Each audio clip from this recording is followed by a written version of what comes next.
anyone asks you, what I said was in Pidgin. Oh. It's a language called Pidgin, so it's like a mixture of English, a little bit of English, and other words. Don't they do that in like? They do that in the Caribbean. That's what I was saying. Yes. I think in Jamaica, Mm-hmm. like I think they call it patois. Patois, yes. Patois. Yes. Yeah. So that's theirs. Ours is Pidgin. Okay. Yeah. Does it have like a little bit of French in it?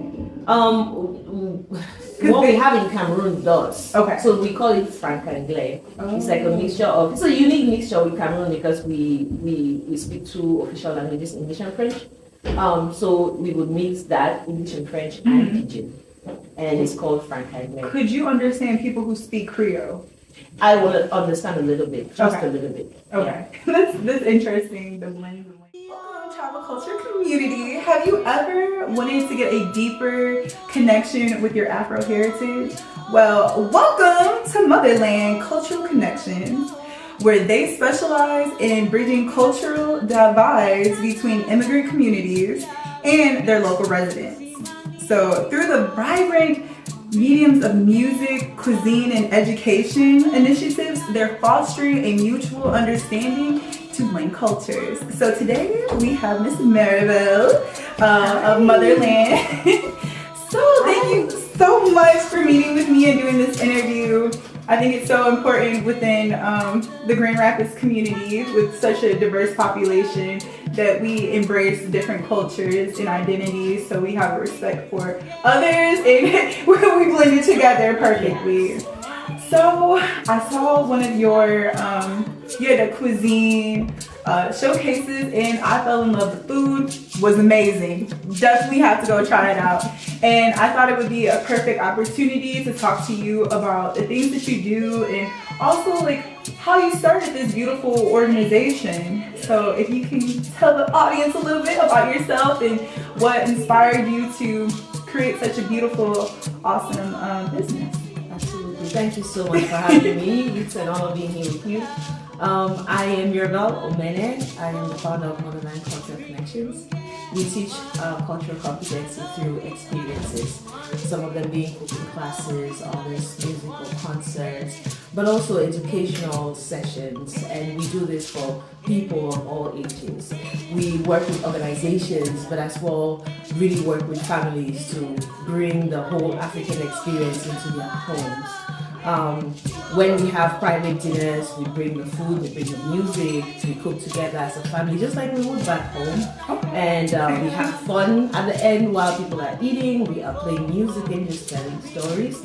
So it's such a joy to be able to share our heritage with our communities of residents. But the most important thing is just learning how to get along with other people. And it's hard to do that when you don't know the basic cultural norms, or you are looking through everything through your own cultural lens. It limits you from really understanding different cultures and getting along with people from different cultures. So, as you said, it's one of the reasons why we created Motherland. But our organization was formed 4 years ago. We just turned 4 years. Congratulations! Last month, and really it started with me coming here in the United States. That was about 11 years ago. That's when my journey started. I moved here from Germany. I came to do a master's degree or an MBA with West Virginia University. So I graduated and got married, and my husband lived here, so this is how I ended up in Grand Rapids. You got stuck here? Yeah. I ended up in Grand Rapids, and I was really super excited about the idea of having a degree here in the US and finding work, but that was not the case. I interviewed for so many jobs. I specialized in marketing, and it was impossible to get a job. And the feedback that I would get would be, oh, your accent is too thick, we cannot understand what you're saying, we don't think you're gonna really blend well with the team. And others were like, we don't think you actually have these experiences. And it was devastating for me because having worked so hard, I thought it was gonna be an easier process to get a job, especially having 2 master's degrees. Mm-hmm. And that was obviously not the case, so I really started looking deep down asking myself what I was doing wrong. Could it be that I wasn't interviewing well? Could it be that my resume wasn't up to par? So I went to community resources, one of them, the Women's Resource Center. They helped me with my CV, helped me with just how you present during interviews, and that still didn't help. It still didn't help. After that, I applied some more and nothing worked. And so I decided I was going to create something for people like myself, because I also discovered that there are so many immigrants in this community having a hard time becoming a part of the community. We have many of them who are very skilled, teachers, doctors, engineers. Some of them have a hard time really working. And so they would settle for manufacturing jobs and all of that. And then there's something, in this area. not that there's anything wrong with manufacturing jobs, right? Yeah. But it's like when you are really highly skilled, you should be able to find something That aligns. at that level. And so I decided I would solve that problem for creatives like myself. So I happen to be a singer. Oh, yes! We need to hear you sing, we need to hear some of your German, we need to hear some of the languages you speak. Listen, educate me. I am here to soak it all in. Absolutely, absolutely. From then onwards, I spoke with a couple of people, musicians like myself. I spoke with other women, and we decided that we would start something. And so we started it at my home in my basement, and we started with the music. We would invite friends, and they would invite friends, and it started small. Before we knew it, the basement was too full. And so we took it out. We went to Rising Bright Cafe. Shout out to Lisa. She is amazing. She's the one who welcomed us with open arms. And that was the first venue that really took us in. It's like, we love what you're doing. We don't have enough of this around. So come on in. And we didn't pay anything to use their space. Like, just come and use our space. And from there, it grew. But the bad thing was, we started in 2019, November. So 20. Oh no! No! Yeah. We had a lockdown, and it was kind of interesting because then it's like, okay, so where do we go from here? But we really had to move and figure out how to transfer the experience along with the quality and everything else, the excitement that we had in person, and find a way to make it virtual.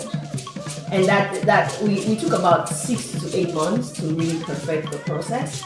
But it worked, because once we did, we now had people from different countries finding us online and really wanting to experience something different. Because a lot of the times when you want to attend any cooking classes, for example, mostly it's about the food. It's about the food. Sometimes it's about the ingredients, a little bit about the country, but people don't really go that deep.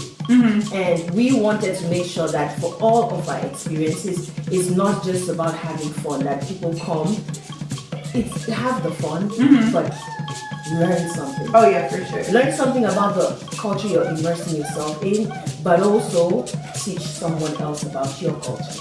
And it's been fascinating just watching people come in like, we're Americans, we barely have any culture. And then as we start peeling the layers, it's like, oh, my dad used to do this, and how I do this. My nana used to do this. Or you say, you guys do that too? Oh, we do it too. Culture spread. Yes. And it's so important that we come to this with an open mind. Because a lot of the times you can see someone, maybe physically you have zero in common. Like zero in common. But once you start talking, you have so much. And that's all it takes. That's all it takes, talking. A good space, a safe space, an educational space where people can break down these layers and connect human to human.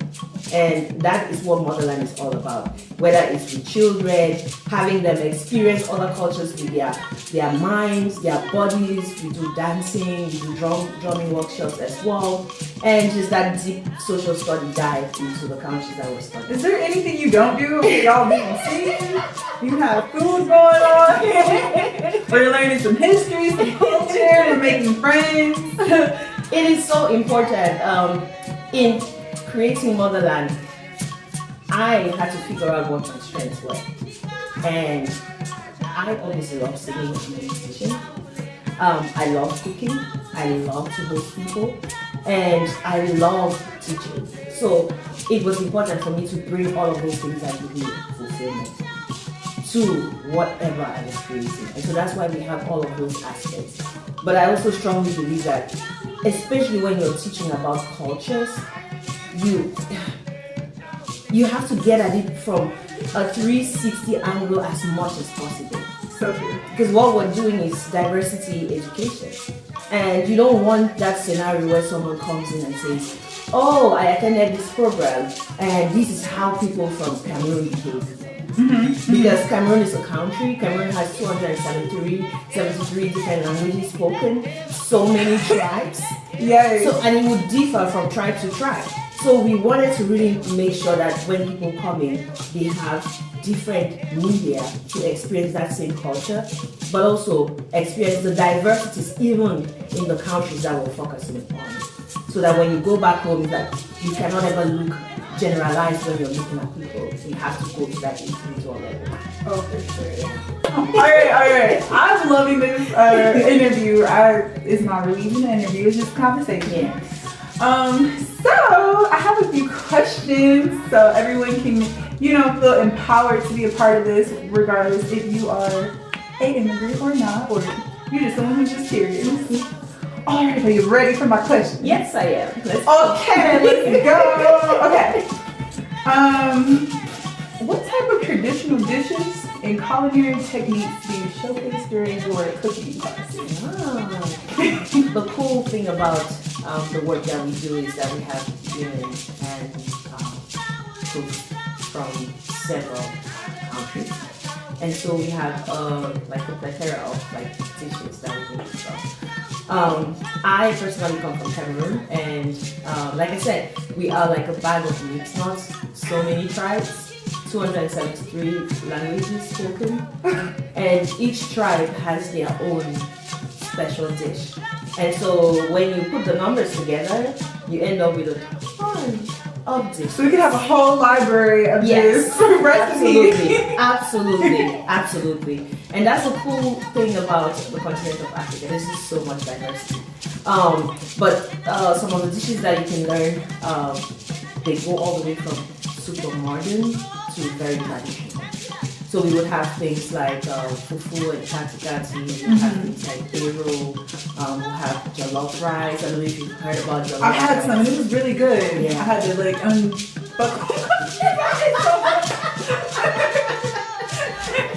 I was like, are you taking out?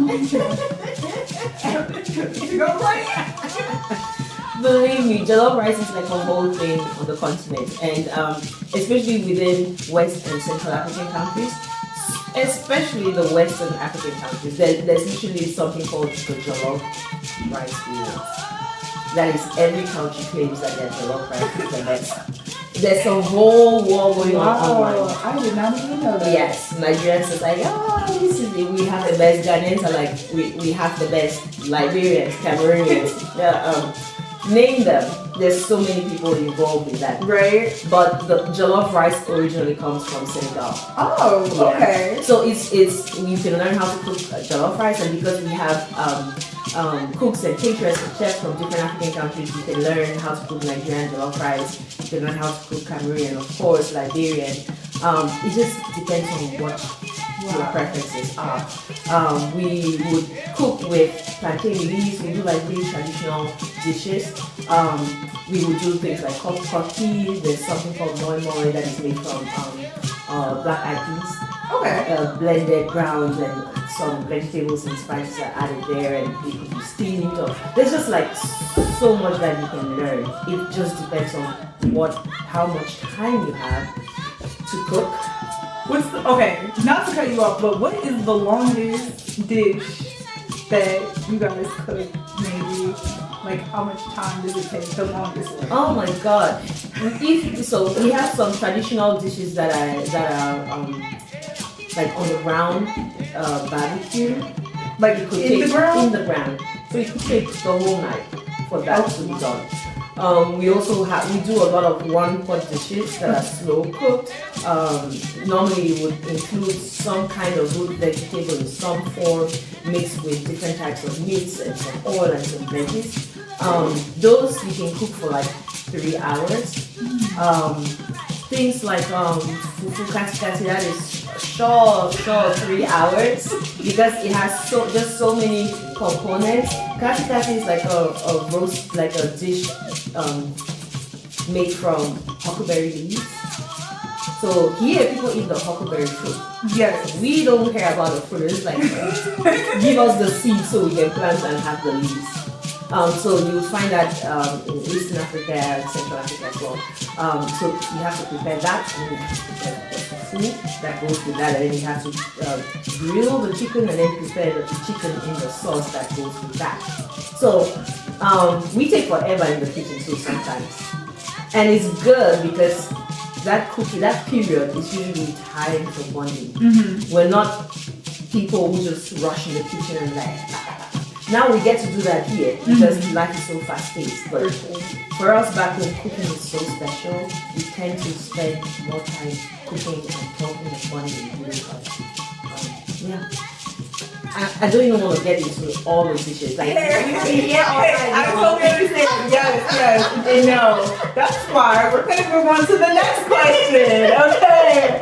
Okay. So the next question we have is: do you have any memorable moments of people who have engaged with the cooking experience? Absolutely. We are so proud of our reviews. We have all 5 stars, so we don't have any negative reviews. 5 stars whatsoever. People are going to have to come and try this out to make sure they know why it's 5 stars. Yes, absolutely. But some of the memories, I remember cooking, leading a class once, and there was this lady from Russia, and then there was another lady from India. And as we were going through our cultural competency themes, talking through time, talking through community, what that means and all of that, it was really just surprising for everyone in the group. We were about 25 people, that the person in Russia had so much in common with the lady from India and I from Cameroon.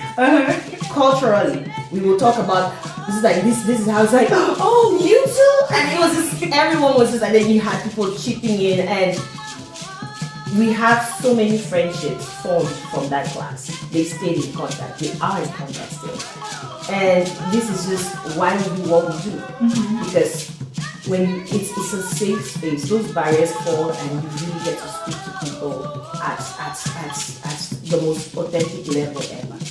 Another story is we worked with Grand Rapids Public Schools, and we did what we call the Illuminate experience for the youth. That included social studies, drumming workshops, and the dance workshops. And GRPS has a significant number of refugee and immigrant kids, especially from the continent of Africa.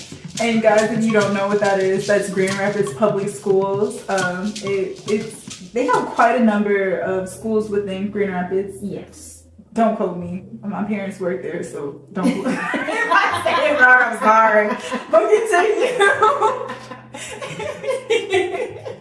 Yeah. So we worked in partnership with them, and we wanted to make sure that whatever immersion we were doing, that it represented the school or the origin of the students.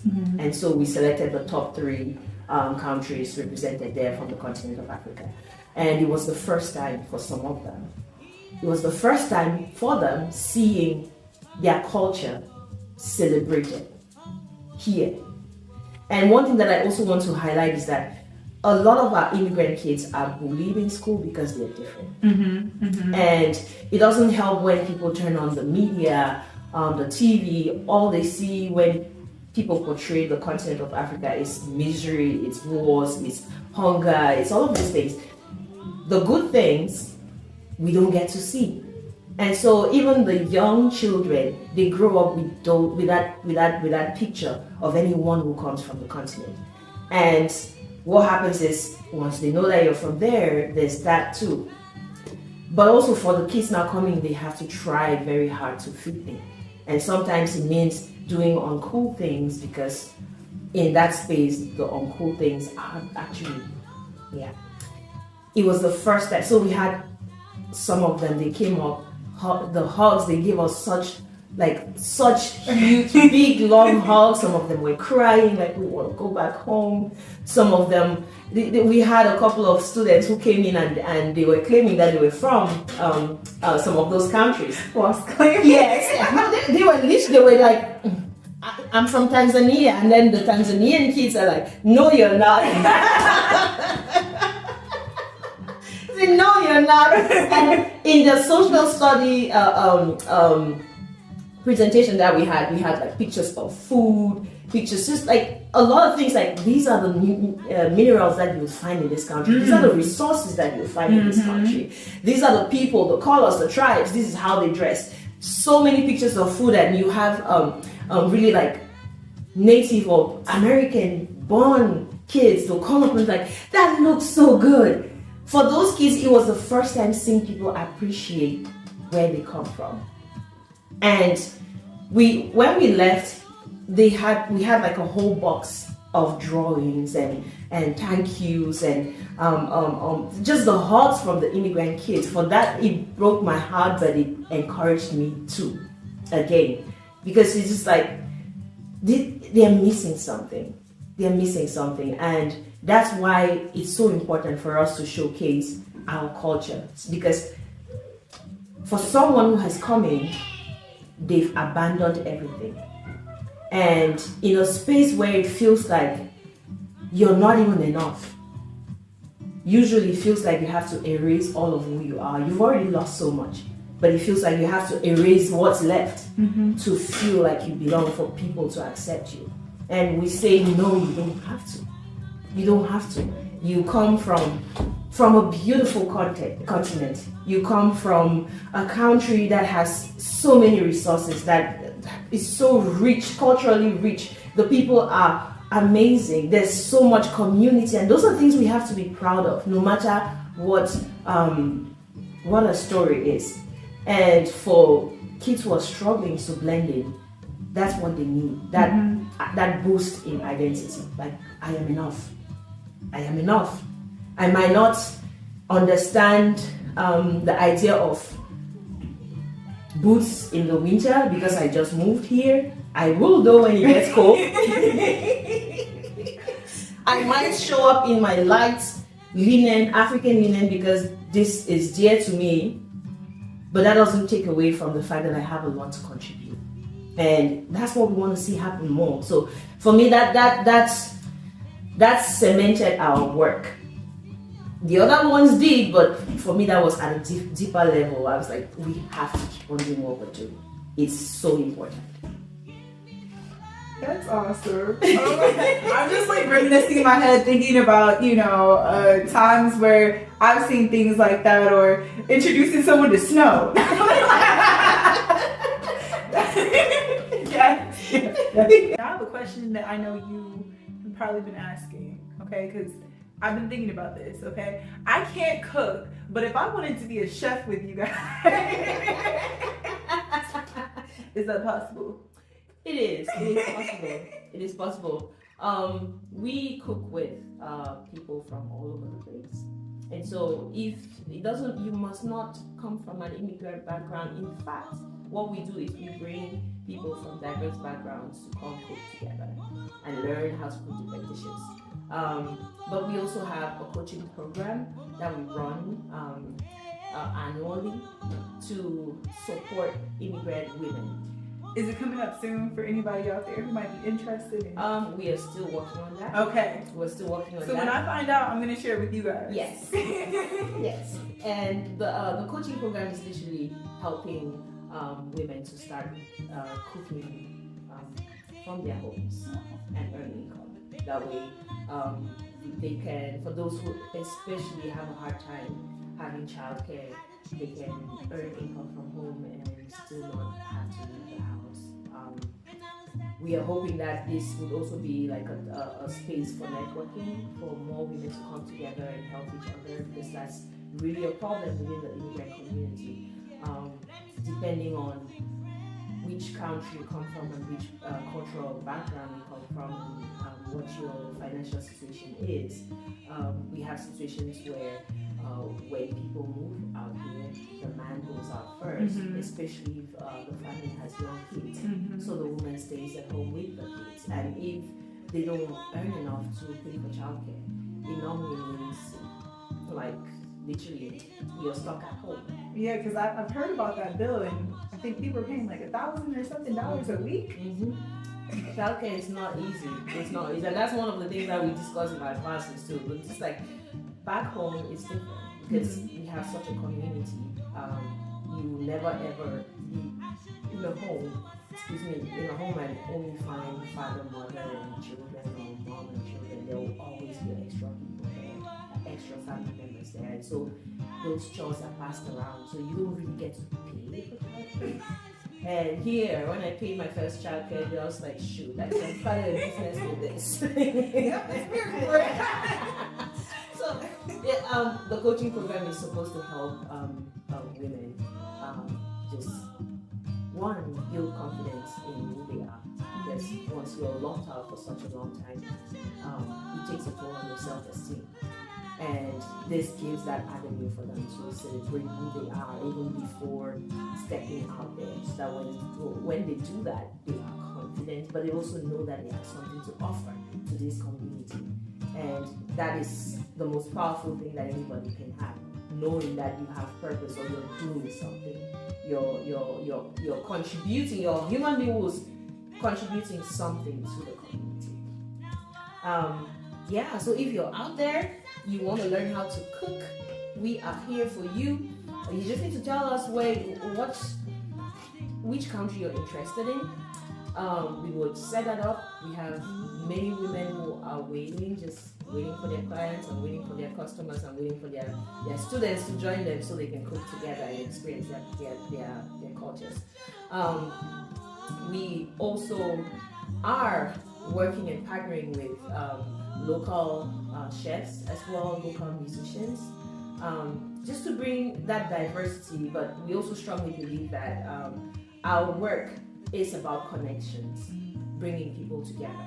And when you bring people together, especially diverse people, the magic always happens. Oh, for sure. And so during Black History Month, we will collaborate with African American chefs.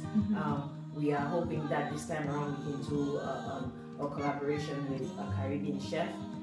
If you are a Caribbean chef, she is talking to you, okay? So have her information, connect with her. But also look at the Black heritage as a whole, and looking at ingredients versus the culture. So we will still look at the culture, but taking common ingredients and saying, how do you cook this in your country where you come from? How do you cook this? Well, what is the story behind these particular ingredients? Because we are brothers and sisters. There's a shared story from all the way from the continent of Africa to where different people are in the diaspora. There's that as well. But I mean, if you love to cook, please come. It doesn't matter what your background is, who you are. We love to have diverse people in so that we can all learn from each other. I think that's just so amazing. Just hearing you talk, you're speaking on the fact that you're building confidence in a world sometimes where it can be a little bit shaky and you might not have that confidence to, be show your full potential. And so I think it's amazing that I don't even think you realize how impactful that is, because it's just not one person. You're helping a whole community, maybe the children that grow up from that family, and they're able to shine bright and not feel as though their culture, their heritage is a hindrance. And I think that is so, I don't know, it's so amazing. Thank you so much. Thank you. It's one of those things I know I personally experienced what it felt like. I went through a tough time. Before I finally got Motherland going, it was almost 6 years that 6 years of denials, or not denials, but yeah, no's from people, and that will do something to you. And that's not only my story; it's a shared and common story. And so it was very important that we created a solution to that, and a lasting solution. And that's why we are community focused. So it cannot be only about that group and that. No, we are community focused. We need everyone on board for us to move the conversation forward, but also for us to have kids who are world citizens, who can fit in anywhere, who will welcome people from anywhere, because they already have learned and mastered the skill to not look through their cultural lens only. And I want to tell you, thank you for not giving up. Thank you. That's so easy, just to be like, hey, you know what? I'm gonna say no today, and I don't want to do this. But you went through it, and you a lot of opportunity for so many individuals. So I just want to say thank you for that. Oh, thank you, thank you. I thank God, and I thank the support too, because it's not easy. It has been very helpful. My faith has guided me through this a whole lot, because there are some days where some things happen just like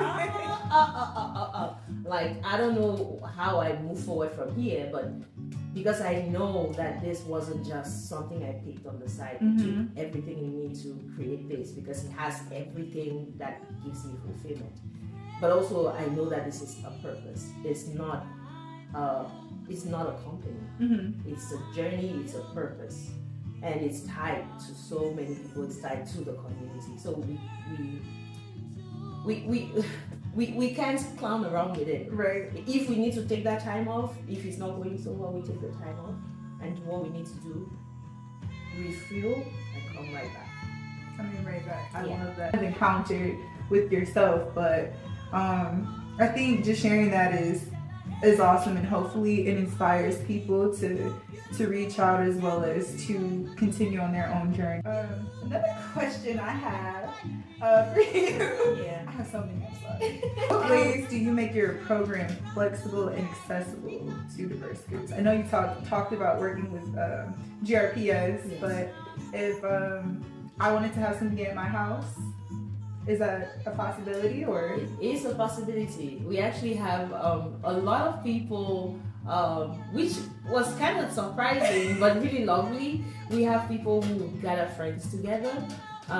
Sometimes it's family, sometimes it's a birthday, and they would invite us in. So we would come with the food and the music, and we would cook together and learn together.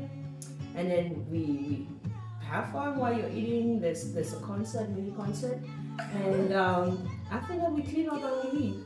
That is awesome. But yeah, so we do private dinners and private experiences. We do private concerts as well.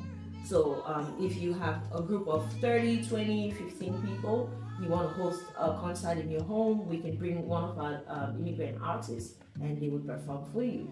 So there's just a lot. We're very, very flexible, but also we like to work with people. We want to know what your needs are. Every experience, for it to be really enjoyable, we want to make sure that we are accommodating and meeting your needs. So if you have only 1 hour, we will pick a dish that can be cooked only within that 1 hour. So no barbecue? Yes. If you want barbecue, that's exactly what we'll do. We work with our clients, our customers, we work directly with you to create and curate an experience just for you. So don't worry about anything. Shoot us an email. In fact, go to our website, fill up the intake form, tell us how many people you have, tell us what you want. Is it a cooking experience? Is it in person? Is it virtual? Do you want a concert? Do you want a speaking engagement? Because someone wants to speak on a panel, because we have that too. There's just a lot that we can touch on. Because again, our focus is cultural competency. Even though we use the cooking experience and all of this, what we do is really just educating people. We want to increase the cultural intelligence in our community, generally for us who are coming in and for those who have been here. I think that's beautiful. how do you incorporate, we kind of talked about this, but incorporate music and art into your cultural experiences, and how do these elements accentuate the learning? Yes. Oh my God, there's no experience without art or the music or the storytelling. Sometimes we would have spoken word artists on. Sometimes, especially when we're hosting public house concerts, we would have painters painting right there. Wow. And the inspiration is just the environment, the music. They'll paint and then they'll auction their piece at the end. And get their money. But a lot of it, food, African food is all about is art. It's special too because we communicate, we pass on information when we're eating or when people gather. That's when we don't write a lot we don't have a history of like writing a lot. We pass things on orally. And it's usually in these kind of spaces where this kind of information is passed down from generation to generation, from woman to woman. And so we really want our experiences out. We make sure that our experiences are as authentic and representative as possible. When we use our ingredients, sometimes we use local ingredients that's a perfect substitute for some of the ingredients, because we also want people to make sure that they are able to recreate some of the dishes. But behind everything is the art, is the colors of the country represented. It is the way the food is displayed. We would have more family style cooking because that is how we do it back home. We don't try to do anything. French cuisine. No, we don't do none of that. We do tradition. We do it how we would do it back home, straight up. And there's no separation of that with art and the storytelling. That's just who we are as Africans. There's no separating any of those. That's awesome. I'm just over here thinking like, okay, so no mashed potatoes in the microwave. Oh yeah. So there we would have like we would have, because that's the thing. You want to teach people how to do it the right way. Of course, when we're doing that, we will say, okay, if you wanted to fast forward the process, you will probably not get the perfect consistency the way it is, but you will get something similar. So that if you're in a hurry, you can actually make that work. So you can have it the long style way, the traditional, and a little bit of a modern way. Yes. You are on a time crunch. I love that. Question, we got a few more left, but thank you for this opportunity as well. What kind of impact have you observed the participants who attend the program in terms of their cultural competency and understanding? What we've noticed so far, wow. I'll start with from the youngest upwards. Just having, because we do ask questions. We'll have, normally when we partner with schools, we would have them at the beginning. Their teachers could ask like different countries that we're going to focus on. But we normally do like a questioning session after, not like a quiz type thing, but like a fun interactive thing with them, and they will tell you about what they learned. And it's so fascinating because there's so much happening. You're wondering if they're gonna be able to grasp everything, and it's always so fulfilling and fascinating to hear the feedback afterwards. Like, I didn't know this about this country. It's lovely to know that. I didn't know about this or this particular type of dancing. I know there was this example, there was a girl who told me about, there was a dance move that we taught, and she told me they actually do that in Mexico. And I'm like, that's interesting, I would like to know more. And that conversation continued because she went home and she talked to her parents. The parents came, talked to the teacher, and it was just this really fascinating thing that transformed. It wasn't just one experience, but that clicked, and she remembers that country, and she knows that she now has something connecting her with that country, and she has classmates from that country. So that's already something to talk about on its own. But also impact. Wow, we now have 21 total people we're working with. Wow. From just me. It's just really mind blowing.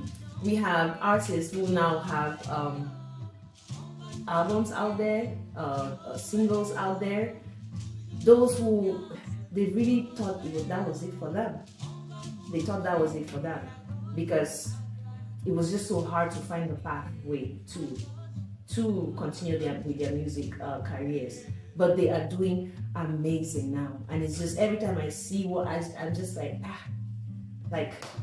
my work is done. Our work is done. Our work is done.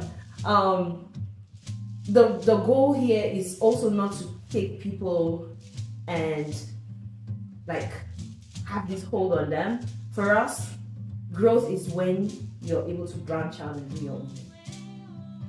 And I see that a lot happening. In our coaching program, we've graduated a total of 10 ladies already. And when they graduate, they get a stipend of $1,000. They get a full kit to start cooking and teaching from their homes, and that includes like the lights, the induction cooker, the pots that they need really for all of set that. these people up. Yes, so we know what the barriers are. A lot of times people don't even have the money to buy these things. That is amazing. I started with $200, and that was because I had the $200. But if you're teaching people how to do stuff, you need to make sure that you give them what they need to start up, so that it's not another additional barrier. Because if they are not able to get those resources, then they don't get to start at all, or they don't start well, and it just prolongs the process. And sometimes when you're dealing with a lot of things, one hurdle after the other, people tend to give up too. So we wanted to really make sure that they were well equipped to start. And so for me, that is like, yeah. Let's do this one step at a time, empowering women as we go. That's always going to be the heart of our work, and just bringing community together. I love it. So as we wrap up this interview, I want to give Ms. Maribel an opportunity to let you guys know how you guys can get involved with this beautiful program. And it's not a company, but a movement. So if you could just share that with people, how they can get in contact with you, how they can be a part of it as we wrap this interview up. I would appreciate it. Thank you so much. Thank you so much for having me. And it's been a joy. I love talking with you. It's so infectious and joy, and I love it. So thank you so much. Of course. Thank you for even agreeing to sign up with me. I was like, hey, you don't know me, but I think we could definitely have, a good collaboration and educate people on culture, because that's so important. And especially with diverse populations of people, it's so important to, build a strong community and find resources that can help them do that. So absolutely. Thank you. yeah. So how you can join this movement? First, try to connect with us. You can go to our website. We have two of them. So if you're thinking about food, you go to Motherland Cooking Experience with an X. MotherlandCookingExperience.com. That's where you'll find us. If you want to book anything, we have intake forms there. You just go and fill them, and you can get to pick what you want. It could be virtual, it could be in person, it could be more of a seminar style thing, it could be a family experience that you want, or whatever it is, you pick. Once you send the intake form, we will get to you and we'll start working on curating your experience. If you're looking for house concerts, you can go to motherlandculturalconnections.com and you fill another intake form. Same process. Just tell us what you need, give us as much information as possible, and we'll reach out to you on a call and get you sorted out. Another way you could really be a part of this is by sharing what we do, sharing our posts on social media. But also we do have free community events. from time to time. The word everyone loves. Yeah, we would have free community events, and some of them would be free cooking classes where we open it to the public for folks to come in. Sometimes we would have the house concerts as well that are free. So just follow us on our website or social media as well, and just check in for when we announce all of those events, so you can come in, whether it's a free event or you want to book something for yourself or for your organization. We also do a lot with team building, since our work is diversity, equity, and inclusion as well. Even though we have this fun part and educational part brought together. So if you're looking for something for your team as well, just shoot us an email or fill up that intake form. You can also support by donating to our cause, especially to our coaching program. We do really need help from the community to pool the funds that we need to get the resources that our immigrant women need to start their businesses. So you would be investing in your community, because as they grow, they pay taxes, they provide services for the community, and everyone benefits. So yeah, don't be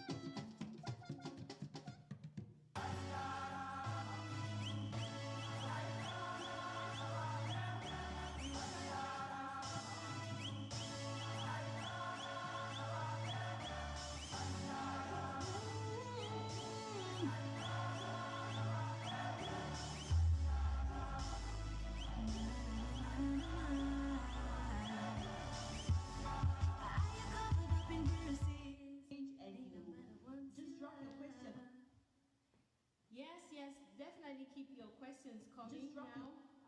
We will do our best to answer them.